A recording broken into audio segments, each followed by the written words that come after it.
TOULA'S Tips for Caregivers. Health is on the air with Tula Wooten, your source to go for resources and information to help you in this rewarding but sometimes challenging role. TOULA'S Tips for Caregivers is brought to you by AgeWell Institute at Baptist Health. Now here's Tula. Well, good day, everyone, and welcome again to another show, another podcast of TOULA'S Tips for Caregivers. For those of you who've been listening for some time, you know that my show is dedicated to caregivers, those in particular who are caring for someone who is what we in our nation call a senior, someone over the age of 65, 70. Many of our caregivers, as you know, are boomers, which kind of makes sense. We're caring for our aging parents. But in America, we know that we have over 44 million caregivers, and 25% of them is a millennial. When I first read that a couple of years ago, I was really surprised. It was the first time that anybody had brought that out. And I was like, wow, we need to be doing something to be taking care of this different set of caregivers. Their challenges are different, and what are we doing to support them?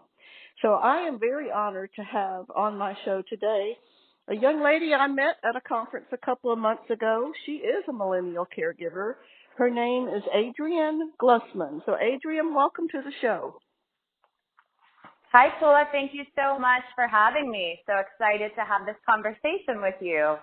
Well, I'm really happy that we were able to do this. I know your life, your schedule is really crazy busy. You're working full time and taking care of your mom as a young lady in your mid to late 30s. And the challenges are overwhelming sometimes, I'm sure. But to start off, would you just tell me a little bit about your story and how you became to be a caregiver? Sure. So it was about 10 years ago, probably 11 by now. I had graduated from college, born and raised in Florida, and taken the big leap to move to New York City to launch my career. So I was living in New York City, which is over 1,000 miles away from Florida, and just kind of living my early 20s kind of single girl in the city type life. If anyone that's ever been to New York, you can only imagine what it's like living there in your 20s, single, carefree, really just focusing on friends, having a good time, and really just jump-starting your career path. So after I'd lived in New York for a while, I had found out that my mom was diagnosed with Parkinson's disease. Now, in my mind, this wasn't not knowing anything about Parkinson's disease other than knowing that Michael J. Fox had it. It didn't strike me as a devastating diagnosis, unlike people that hear a diagnosis of cancer or something else terminal. So it didn't really affect me too much. But when I started going home to visit my mom, I noticed a couple things were off. Now, mind you, I'm an only child of divorced parents, so my mom was living on her own in Florida. We didn't have any family close by. So really, I would be the only one, aside from her friends, that would really be able to notice any changeable differences in her. There'd be little things like, we lived in a second floor condo, and I'd go upstairs, and there were multiple bags of trash tied up, just kind of waiting to be taken down to the trash can, and I couldn't comprehend why she wasn't taking them down. Things were just very messy, just very unlike her. But I kind of brushed it off as laziness. My mom had just retired, so I figured she was just being lazy in her early retirement. Then one day I was up in New York, and I called my mom multiple times throughout the day just to touch base. And we used to talk every morning before I went to work. And when I called her that morning, I didn't get an answer. And I was running late for work, and I kind of brushed it off, thinking that she left her cell phone at home or she was at an appointment. So the day went on, and I was super busy at work, and around early afternoon, I realized that I still hadn't heard from her, which kind of got me panicked. So I started calling, and I didn't hear anything. Well, the pivotal moment was that night. My mom had told me the day before she was going to dinner with a friend. I got a call from our family friend who went to go pick my mom up for dinner saying, her car is parked here. I'm knocking at the door. There's no answer. Oh, boy. So to make a long story short, what had happened was my mom at some point, we think maybe 12 hours, was knocked out cold, unable to get off the floor. and call for help. And it was at that moment that I really knew that my life was going to change forever. As a result, I initially was able to manage long-distance caregiving at first. I would fly down. We put a home healthcare agency in place. I got one of those alert call boxes so that she could wear the necklace around her neck and call if there was an emergency. But every time I went home, I just noticed this just was not a good situation, not to mention the constant state of anxiety that I was living in, being over 1,000 miles away from her when I couldn't get her on the phone, panicking and thinking that the worst had happened. Right. So in 2015, I made the decision to completely uproot myself from this life that I had lived for a decade, a city that I had grown to know and love, friends. I had to give up my dream job, which I finally landed because I had to make the decision that I needed to put my mom as a priority. So I moved back to Florida to be closer to her, and that was, 4 years ago, which is time flies. So.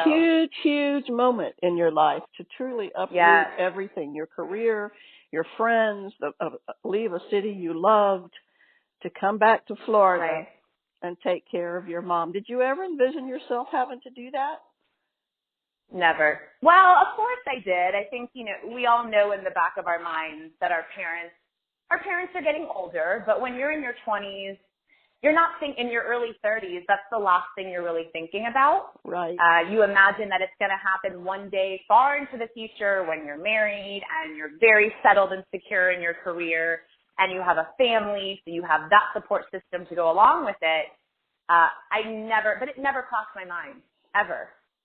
Hence the reason that even when this pivotal moment happened and I was going through all this transition, I wasn't even identifying as a caregiver because you don't even anticipate that term caregiving to apply until, my mom would be in her 80s and her 90s and potentially older than that. So. And you in your 50s or so, that's the typical scenario that we all know, and which is, as we know, most common.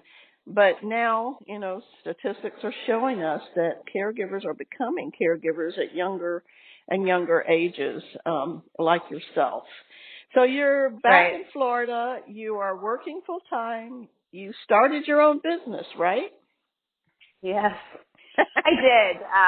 It was a really interesting caregiving for long distance caregivers. Very well know that there are a lot of stresses and anxieties that come with caregiving from a distance, even though you're partaking in trying to set up and maintain as much as you can for your loved one from a distance. There's always that level of anxiety of not being right there and having easy access to them. But caregiving, when you're nearby, also has its own sets of anxieties and challenges as well. And one thing I really started noticing, which as we all know, a lot of caregivers end up having to reduce the number of hours that they work or have to completely quit their job because of the demands of caregiving. I was fortunate to have a really, really easygoing boss that I felt comfortable enough to explain my situation. But even the times when I had to cut out in the middle of the day to take mom to a doctor's appointment.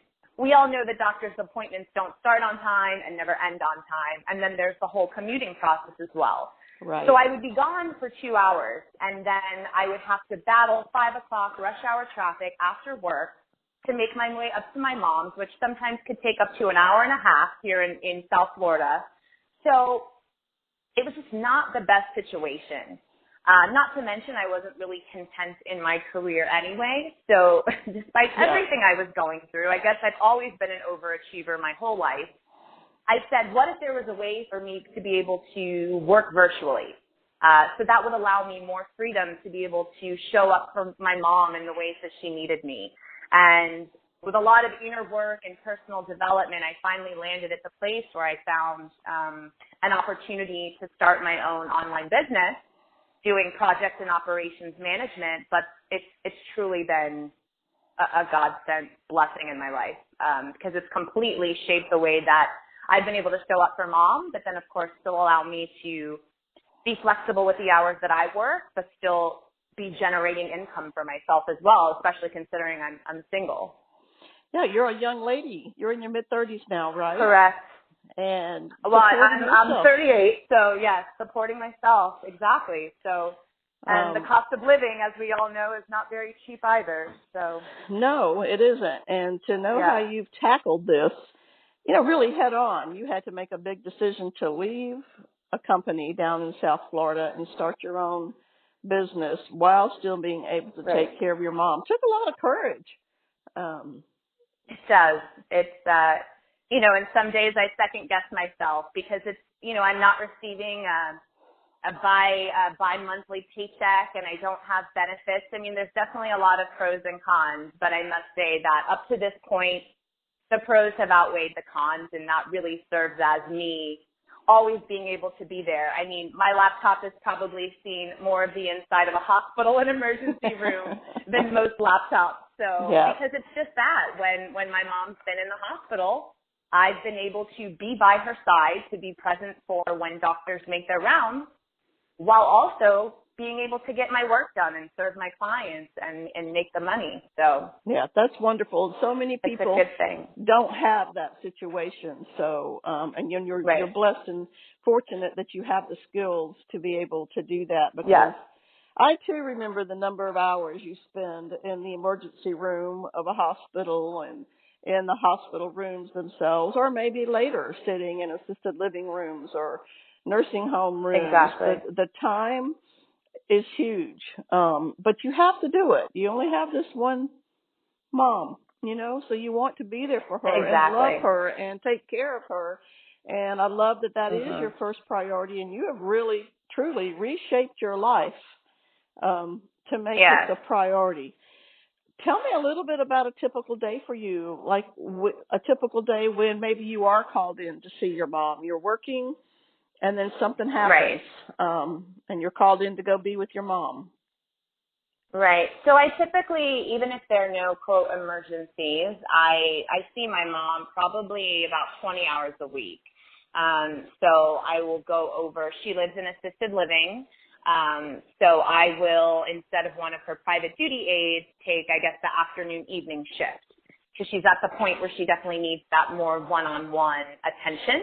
But in the case that I get called in an emergency, again, I feel very fortunate in that I am able to just drop what I'm doing and take my laptop with me and run to the hospital. I can't tell you how many times that's happened where I've received a call from her assisted living saying, we're sending her out to the hospital. And I've literally packed up my laptop, threw some clothes in a bag in case I was going to have to stay over, and headed out the door. It definitely throws you into an upheaval. But to be perfectly honest, I feel at this point, as I imagine so many caregivers have, it's almost become a routine process. You kind of know the drill at this point. You've got it down. In the case of emergency, which, it's unfortunate that we have to say that, but I think you kind of get it down to an art. And at this point, I know what to anticipate. I know how long the ER stay is going to be. I know typically on average probably how long she'll be in the hospital. So it's just, but again, I'm very fortunate in that, with the exception of maybe like an hour where I'm just trying to initially talk to the doctors and nurses to kind of understand what's going on and making sure all the tests are getting done. While we're just sitting in the emergency room, I am on my laptop, clickety-clacking away. But it definitely throws everything into an upheaval because it's taking my mom out of her routine, and then it's taking me out of my routine too. But we also know as caregivers that no 2 days are alike, and you can start the morning off and everyth's fine and dandy, and by the evening, you could find yourself in a kind of emergency situation. So I just try to make the most of it. It's tough though. It's not an easy role for sure, but would you say that your stress level has decreased now that you are able to have your own business versus being at work and getting those phone calls 12 times a week and having to leave and it's the next emergency? Because I remember those days. I took care of both my parents. And oh my gosh, the times I had to leave work. And again, thankfully I had understanding supervisors, but not everybody does. in this day and age. Not at all. So that has helped you. It has, and, even when I was living in New York City, it was even worse because, for instance, that episode where my mom was found unconscious, I had to tell my employer, I'm booking a one-way ticket to Florida, and I can't tell you when I'm going to be back because my mom comes first. And the number of times when I was living long distance and my mom went into the emergency room, like I said, we don't have family nearby.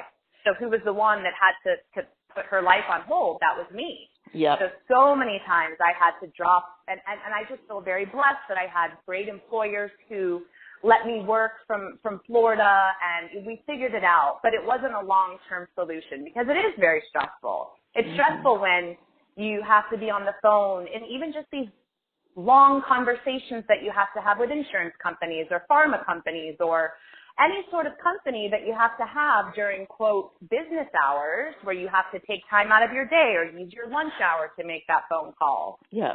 It's very stressful. And then still be perceived as a good employee, right? That's the hard part because you yourself are feeling guilty about all the time that you're taking to take care of your parent because you've got these responsibilities at work that you have to achieve, deadlines you have to meet. Right. You want to be a good, conscientious employee, and yes, you've got a parent that you're worried about who may be at home, may be falling. It's a really difficult lifestyle to lead. So I'm really glad you were able to do what you were able to do, start your own business, be in South Florida with your mom near her. She is fortunate, and that I think I read that she's got some long-term care insurance that helps with assisted living costs. And that's wonderful. That's a biggie. So many people don't plan that in their lives. Your mother was smart to do that. And I know that needs to be a bigger conversation just in the entire scope of all the different healthcare conversations that are going on currently, especially surrounding caregivers. But people need to be educated about long-term care insurance because I'll tell you right now that if my mom hadn't made those smart financial choices when she was kind of in the prime of her working years, we would be in a completely different situation right now. I can tell you that, hands down. Yeah. I'm really happy that she's able to have the good care that she needs and deserves because of the decisions she made earlier in life. Talk to me about you. You're a young lady. You're working. With your mom and your job, are you able to have a social life? So it's nice that when I actually moved back to South Florida, I do have a lot of my best friends down here. I feel it's a balance, but everything is a balance, right? Mm-hmm. I have to kind of find any little pocket of time to squeeze my friends in because I'm someone that I need my friends and I need friendships. Because as we all know, caregiving can become completely isolating because after a long day of working and then caregiving on top of that, we are exhausted. We're mentally exhausted. Right. And it's so easy to just say, I just want to go to bed, which, of course, self-care is extremely important, and it's necessary to do that sometimes, but there are instances when I have to say, Adrienne, get yourself out there for 1 to 2 hours, even if it means asking your friends if they can meet up at 8 o'clock, 8:30, once you're done putting mom to bed, just to kind of grab a drink and just have a little catch up. I do manage to fit it in. It's definitely, it's a constant balance. I have to say it really, really is, but it's so vital and it's such a necessity to be able to take your mind off of caregiving. Although, of course, my friends are always asking about my mom and how I'm doing, but sometimes you just really need that release. Even if it's just for an hour. And even if you can't do it in person, technology these days, there's Skype, there's FaceTime, just to kind of, even if you have to sit at home on your couch with a glass of wine and have a catch up with a friend that way, it's just so integral to our survival, really. I think socialization is really important to everybody's survival, whether you're a caregiver or not. And more studies obviously are showing that it's a part of good overall health. And those who don't have it, those who isolate, unfortunately, are dying younger. So as a caregiver, it is critical. And the part that I love about what you're doing is you're not losing yourself in the caregiving role. I have heard so many caregivers over the years, when their loved one does pass away, they come to me and they say things like, I don't know who I am anymore now that I'm not a caregiver. Right. And that just breaks my heart. I don't know how else to say it, because you're not supposed to completely give yourself up in this role. I love that you are trying to maintain a balance, even though it's challenging. For you get together and you socialize with your friends. Is there anything else you do for yourself? Do you go to movies? Do you go dancing? Are there things like that that are just yours? Right, exactly. Because I know that is such a huge piece of caregiving, as well as the self-care component. We always put our carees first, and we put their needs first. But in all actuality, if we're not taking care of ourselves and taking that respite time away, then we can't show up as our best self. And I've really, really come to understand that. But I live here in sunny Florida, so what's nice is that I'm in close proximity to the beach, and nature just works wonders on your soul. So I love to I'm about 10 minutes from the beach, so if I can get over to the beach and just take a nice walk on the beach, every morning before I get out of bed, I just take about 10, 15 minutes just for me time, just some kind of quiet time to meditate, which I find really helps kind of center me and ground me to kind of tackle whatever the day may bring. I'm also really big on journaling, which I find very cathartic. I'm not going to claim to say that I do it every single day, but I find journaling to be really nice, and kind of just getting out. I used to dance my whole life, but I haven't really danced as much anymore. That's definitely something in the next year that I'd really like to get back into. But I would just say just being out in nature, going to the beach, going for a walk. Those are kind of the little things that I do that kind of bring me solace and peace and just contentment, I guess you could say, and help refresh and revitalize me. Those things are the things that are going to keep you healthy, emotionally, physically, spiritually, as you continue in this role. And as you lose your mom and have to find that new norm, because we know that eventually that's going to happen. Again, the things that you've been doing now for yourself, now in the caregiving role, will help you heal and stay centered and go on in your life once that happens.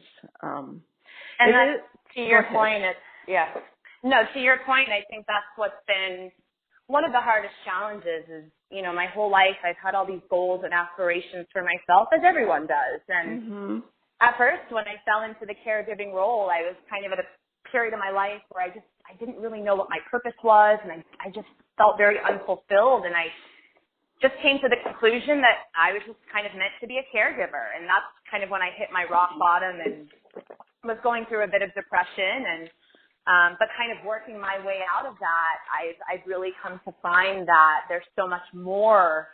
And that's why sometimes I think I'm crazy for trying to scale my business, dating, having friendships, and trying to build a life for myself. But it's kind of like, to your point, when caregiving ends, I don't want to be left with nothing. It's kind of where I come from. As hard as it is to balance it all, and some days I just say, the heck with it.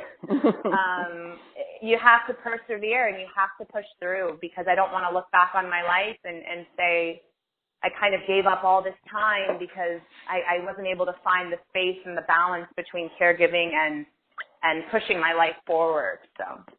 You're really smart to do that, and in the end, it benefits your mom as much as it does you, because you are balanced. And I don't know how communicative your mother is right now. I get the impression that it's not very, but if she could tell you, she would say, I want you to have your own life and be blessed and be happy. And she does. She does.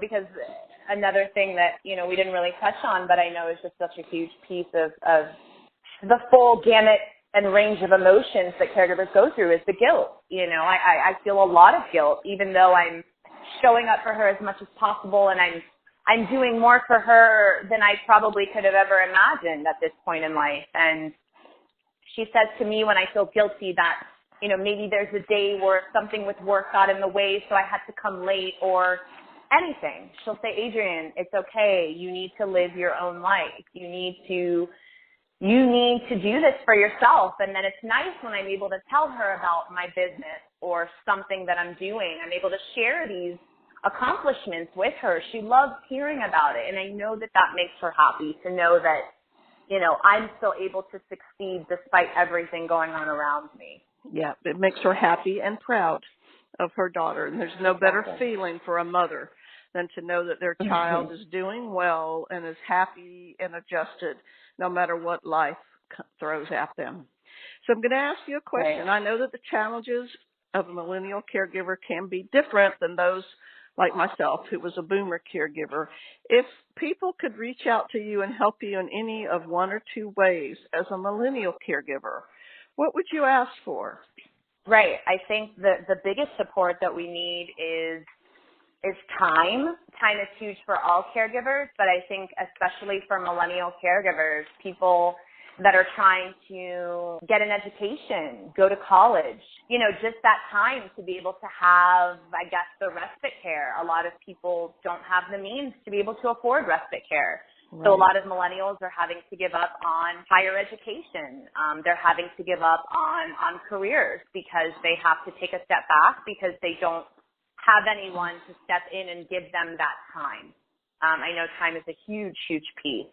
And I would say conversely, resources. And that's why I'm really, my whole caregiving journey has really brought me to a point, I would say, in the last year where I feel very compelled to advocate, educate, and inform on behalf of millennial caregivers because we're such an undershadowed and underserved subset of the caregiver population. Mm-hmm. One common theme that I hear from speaking to other millennial caregivers and myself as well is that there are really no resources that are specifically targeted to millennial caregivers. And where do you find these resources? Companies and organizations, they're not speaking our language. They're speaking the language of the boomer generation. Right. So I would say to have specific resources dedicated to a younger subset of caregivers that they can truly comprehend and understand and, kind of be able to use throughout their caregiving journey, because that's definitely something that's lacking. And also just an awareness that they're not alone. Millennial caregivers need to know that they are not alone. Because again, in talking to other caregivers and myself, I'll never forget when I met another millennial caregiver, I was like, wait a minute, there are other people my age that are going through this? Wait, there are? I only thought caregivers were people in their 50s and 60s, which, not to discount anyone's caregiving journey, but it's definitely a different experience when you're in the boomer generation versus being a millennial. So I think just the validation of them knowing that they are not alone, there are resources and support and other people their age that they can turn to and they can kind of form community with, I guess you could say. Well, help me with that. Are there any websites or groups or social media groups that are specifically for the millennial caregiver? So there is a Facebook group. It's called Caregiver Collective. It was started by a millennial caregiver because she saw the need that there were lots of different Facebook support groups for caregivers, but none specific to the younger generation of caregivers. So that's a real asset. Other than that, I know that there's an organization called the SCAN Foundation. They've been doing a lot of work in promoting different campaigns specifically on behalf of millennial caregivers.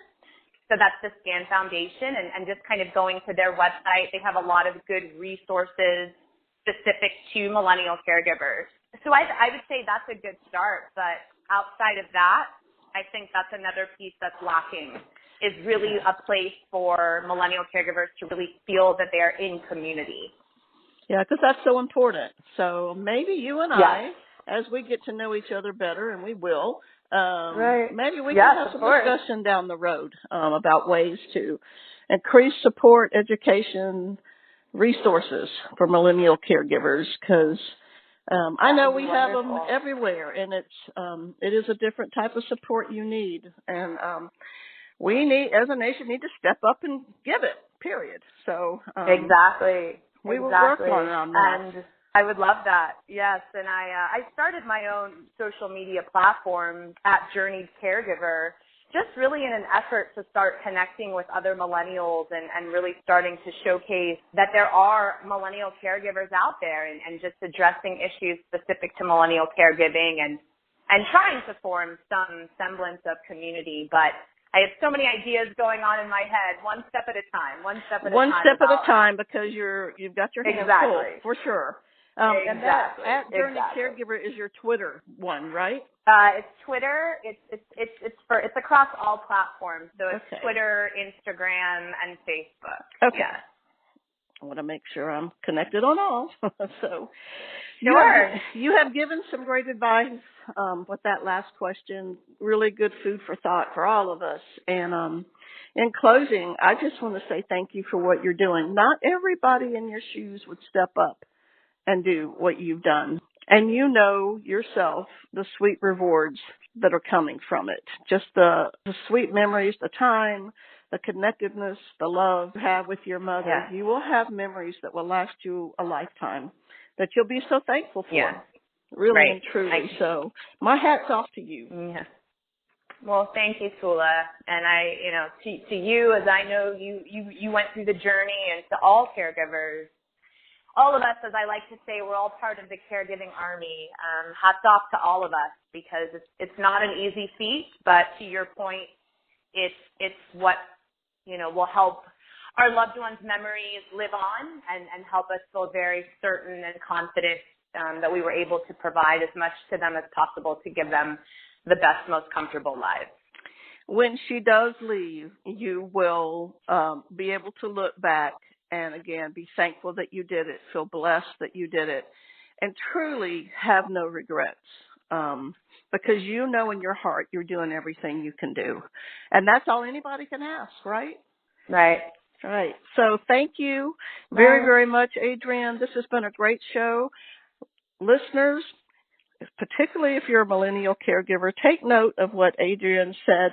Look up the social media platforms that she just mentioned. Connect with her. She's a great resource and is obviously, as you can tell, very, very encouraging in it all. Adrienne, I wish you really, really not just luck, but lots of blessings and everything that you're doing, and a very, very happy Thanksgiving. Thank you, Tula, to you as well, and I can't wait to continue our relationship.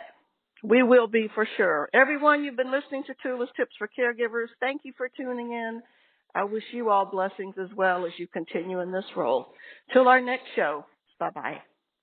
Hi, this is Tula, and I'm here to talk to you about Baptist's new Age Well Institute. Are you caring for a loved one who's 65 or older? Are you a boomer like myself who's caring for a parent? And perhaps your parent has been experiencing some decline in their overall health. Let me highly recommend to you the Baptist Age Well Institute. They have the only real geriatrician here in Northeast Florida who is able to look at the whole person. Their comprehensive approach includes a nurse, a doctor, a social worker, a pharmacist, a dietitian. They have their own physical therapy there. They can work with folks with memory disorders. My goal is to help you, the caregiver, find an organization that can care for your loved one who's 65 or older. I take my own parents there, and I highly recommend the Age Well Institute at Baptist. Please give them a call at 904-202-4243. Again, that's 904-202-4243. You'll be so glad you did. Have you read the new book, Love Stories and Timeless Tips yet? It's by our own Tula Wooten with Toula's Tips for Caregivers. Tula is a caregiver, too, as well as an expert on caregiving. You can get it in paperback or on Kindle at Amazon.com. The book is filled with touching stories of caregivers taking care of their loved ones. Each chapter has helpful ideas that we all can use. I love that Tula included a Toula's tip with each story. Her message to caregivers is clear. Take care of yourself so that you can take care of your loved one. This is a beautiful book for all caregivers to read, whether you're a part-time, full-time, or long-distance caregiver, or someone receiving care. You should get the book today. Just go to Amazon.com, search for Love Stories and Timeless Tips by Tula Wooten.